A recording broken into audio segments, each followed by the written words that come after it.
Hello students, welcome to government commerce college BCom part first EAFM paper first business economics chapter सीमांत उपयोगिता राशि नियम and point sub point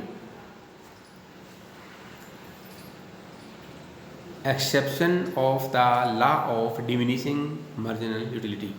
सीमांत उपयोगिता राशि नियम के अपवाद। देखिए, हमारे पास में ये बातें है कि यदि अर्थशास्त्र में कोई नियम प्रतिपादित होता है तो वह विभिन्न मान्यताओं के आधार पर प्रतिपादित होता है और उसी नियम को प्रतिपादित करने के लिए हमने मान्यताएं बनाई हैं।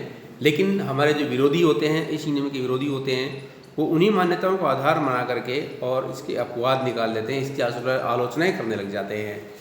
तो सीमांत उपयोगिता राशि नियम की आलोचनाओं के बारे में यदि अध्ययन करना हो तो हमें क्या करना पड़ेगा। जैसे नंबर 1 में दिया हुआ है दुर्लभ वस्तुएं, रेज कमोडिटीज। यदि यह नियम दुर्लभ वस्तुओं जैसे डाक टिकट, दुर्लभ चित्र, पुराने सिक्के आदि पर लागू नहीं होता है। इसका कारण यह है कि इनकी प्रत्येक वृद्धि के साथ सीमांत उपयोगिता में वृद्धि होती है, परंतु यदि उस व्यक्ति के पास एक ही प्रकार के डाक टिकटों के सेट में वृद्धि हो तो यह नियम लागू नहीं होता है। तो ये नियम लागू होने के लिए जो दुर्लभ वस्तुएं होती हैं, जो बहुत ही कम वस्तुएं बचती हैं, उनको क्रय करने के लिए कुछ व्यक्तियों के शौक़ होते हैं, आदत होती हैं, और वो अपनी आदत के अनुसार चलते रहते हैं और किसी प्रकार का ध्यान नहीं देते हैं महंगा सस्ते के ऊपर। वो सस्ते के ऊपर भी खरीद लेते हैं, महंगे भी खरीद लेते हैं, लेकिन उनकी आदत बनी हुई रहती है। नंबर 2 आता है अच्छी कविता एवं अथवा मधुर संगीत, गुड्स पोइम और स्वीट म्यूजिक। प्रोफेसर टाजिंग के अनुसार रसीले एवं मधुर संगीत को बार बार सुनने में उसकी उपयोगिता घटने की बजाय बढ़ती जाती है, इसलिए यह नियम लागू नहीं होता है। परंतु व्यवहार में हम देखते हैं कि एक सीमा के पश्चात इसको बार बार सुनने से उपयोगिता अवश्य कम होती चली जाती है। इसके अंदर बताया गया है अच्छी कविता, मधुर संगीत के ऊपर ही नियम लागू नहीं होता है। ये मानते हैं कि अच्छी कविता हो, पुराने गाने हो, मधुर संगीत हो, उसके ऊपर नियम लागू नहीं होता हो। लेकिन ये हम दावे से कह सकते हैं कि यदि एक ही संगीत के एक ही किसी स्पेशल गाने को बार बार सुना जाता है तो उसके प्रति रुचि हमारी कम होगी, ये आवश्यक होगा। नंबर 3 आता है उपभोग की इकाई सूक्ष्म हो। यदि वस्तु की इकाई बहुत ही छोटी होती है तो निसंदेह अतिरिक्त इकाइयों के उपयोग से प्राप्त सीमांत उपयोगिता बढ़ती है। तो इकाइयाँ बहुत ही छोटी होने पर भी ये नियम लागू नहीं होता है और इसमें अच्छी तरह से इकाई एक लिमिटेड मात्रा में होनी चाहिए, जो ना तो ज़्यादा बड़ी हो और ना ज़्यादा छोटी हो। जैसे चाय बनाने के लिए पहले 1 औंस कोयला लिया जाए तो यह पर्याप्त एवं उपयुक्त न होने से अतिरिक्त कोयले की इकाइयों की सीमांत उपयोगिता घटने की बजाय बढ़ने लग जाती है। नंबर 4 है प्रतिष्ठाजनक वस्तुएं, प्रेस्टिजियस गुड्स। प्रतिष्ठाजनक वस्तुओं पर भी यह नियम लागू नहीं होता है। जैसे यदि एक व्यक्ति के पास एक कोठी है तो दूसरी कोठी की सीमांत उपयोगिता उसके लिए कम नहीं होगी। अर्थात जो व्यक्ति अपनी प्रतिष्ठा बढ़ाने के लिए बहुत अधिक मात्रा में धन, संपदा, प्रॉपर्टी और पावर इकट्ठी करने लग जाते हैं तो उसके लिए आगामी दूसरी प्रॉपर्टी, तीसरी प्रॉपर्टी, चौथी प्रॉपर्टी से सीमांत उपयोगिता कम होने की बजाय बढ़ने लग जाती है। नंबर 5 है धन संचय, कम्युलेटिव ऑफ वेल्थ। यह नियम धन के संग्रह पर भी लागू नहीं होता है, क्योंकि मनुष्य अधिक से अधिक धन संग्रह करने का इच्छा करता है।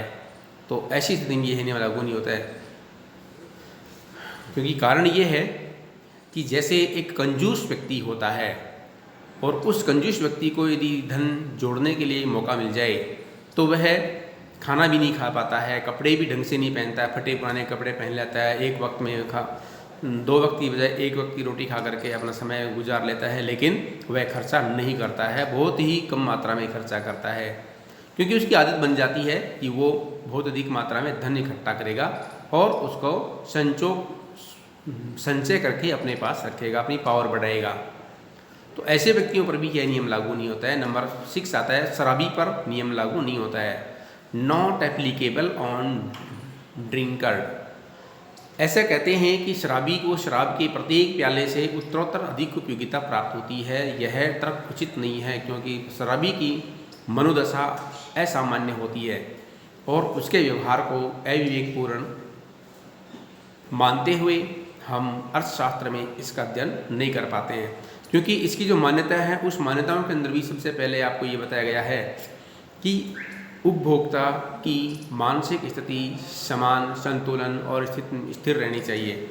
यदि मानसिक स्थिति का संतुलन बिगड़ जाता है तो इसका अध्ययन करना हमारे लिए उचित नहीं होता है, इसलिए यह मान्यता यहाँ पर लागू नहीं हो पाती है। तो यह जो इसकी अपवाद है यह थोड़ा सा उचित नहीं है। नंबर 7 है, वस्तु या सेवा के प्रयोग में वृद्धि। नियम के अपवाद के संदर्भ में ऐसी धारणा है कि किसी वस्तु या सेवा का प्रयोग करने वाले उपभोक्ताओं की संख्या बढ़ने पर यह नियम लागू नहीं होता है। उदाहरण के लिए टेलीफोन के प्रयोग करने वालों की संख्या बढ़ने पर अधिक लोग इसका प्रयोग करते हैं और उपयोगिता घटने के स्थान पर बढ़ने लग जाती है। नंबर 8 है, शक्ति संचय, एक्युमुलेशन ऑफ पावर। एक व्यक्ति के पास जितनी अधिक शक्ति होती है वह और अधिक शक्ति की आकांक्षा रखता है। इसका कारण ये है कि जैसे शक्तिशाली होता चला जाता है वैसे वैसे वह अधिक शक्ति होने की कामना करता है और ऐसा लगता है कि शक्ति संचय की आवश्यकता को संतुष्ट करना संभव नहीं होता है और वह उत्तरोत्तर अपनी शक्तियों में वृद्धि करने का प्रयास करता रहता है, निरंतर रूप से शक्ति संचय करने के लिए प्रयत्नशील रहता है। ऐसे ही ब्यूटिशियन पे आता है, महिलाओं के लिए ब्यूटिशियन।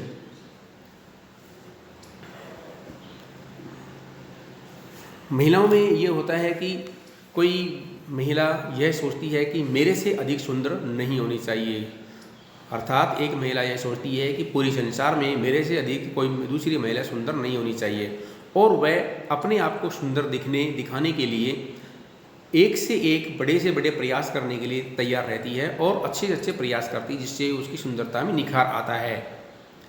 तो उसके हर एक आगामी स्टेप से उसको सेटिस्फैक्शन पहले के अपेक्षा ज़्यादा मिलता है। तो ऐसी पोजीशन में यह नियम लागू नहीं होता है और इसको भी याद करना हमारे लिए बहुत अच्छा है। इसको याद करेंगे तो हमारे एग्ज़ाम के अंदर अच्छे नंबर भी आ सकते हैं। धन्यवाद।